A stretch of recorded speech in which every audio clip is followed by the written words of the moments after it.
Hello, నా పేరు doctor Shreya, fertility specialist, Matruka fertility centre, Hanamkonda.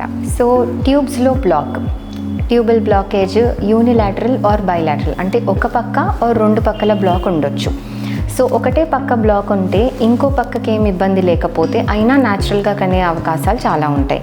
ఎందుకంటే గుడ్డు అనేది ఒక్కొక్కసారి లెఫ్ట్ అండాశయం ఆర్ రైట్ అండాశయం నుంచి విడుదల కావచ్చు.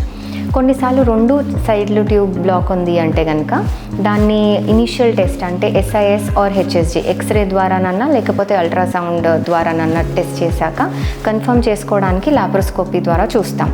లాప్రోస్కోపీలో మళ్ళీ కారణం పట్టి అంటే చాలా సన్న అతుకులు ఉన్నాయి అంటే కనుక హిస్ట్రోస్కోపిక్గా క్యాన్యులేషన్తో ఓపెన్ చేయొచ్చు. కానీ కొన్నిసార్లు కారణం గట్టిగా ఉన్నాయి, గట్టి అతుకులు ఉన్నాయి అంటే దాన్ని రిపేర్ చేయడం కుదరకపోవచ్చు.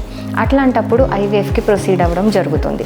IVFలో ఏంటంటే గుడ్లు కణాలు బయట ల్యాబ్లోనే కలుస్తాయి కనుక ట్యూబ్తోని సంబంధం లేకుండా మనము ట్రీట్మెంట్ ఇస్తామన్నమాట. సో ట్యూబల్ బ్లాకేజ్ అని భయపడకుండా మీ డాక్టర్ని కన్సల్ట్ అయితే కనుక మీ ప్రాబ్లం బట్టి నార్మల్గా ఒకటే పక్క బ్లాక్ ఉంటే కనుక అయినా చిన్న ట్రీట్మెంట్స్ ఇచ్చి చూడొచ్చు.